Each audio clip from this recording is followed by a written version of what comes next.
But Jonah rose up to flee unto Tarshish from the presence of the Lord, and went down to Joppa. Jonah 1, verse 3.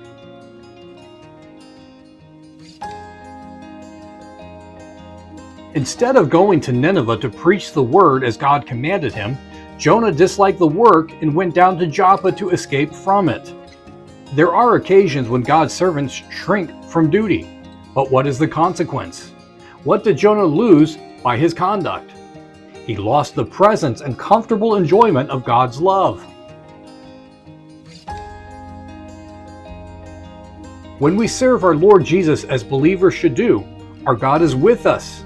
And though we have the whole world against us, if we have God with us, what does it matter? But the moment we start back and seek our own inventions, we are at sea without a pilot. Then may we bitterly lament and groan out, "Oh my God, where hast thou gone? How could I have been so foolish as to shun thy service, and in this way to lose all the bright shines of thy face? This is a price too high. Let me return to my allegiance, that I may rejoice in your presence."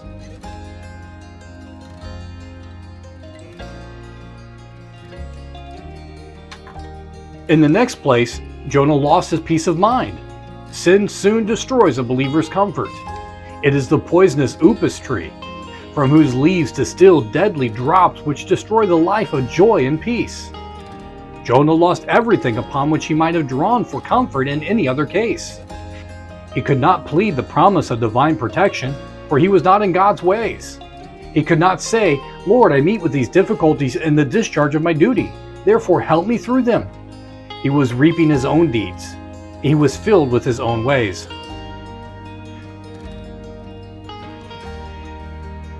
Christian, do not play the Jonah unless you wish to have all the waves and the billows rolling over your head. You will find in the long run that it is far harder to shun the work and the will of God than to at once yield yourself to it. Jonah lost his time, for he had to go to Nineveh after all. It is hard to contend with God. Let us yield ourselves at once.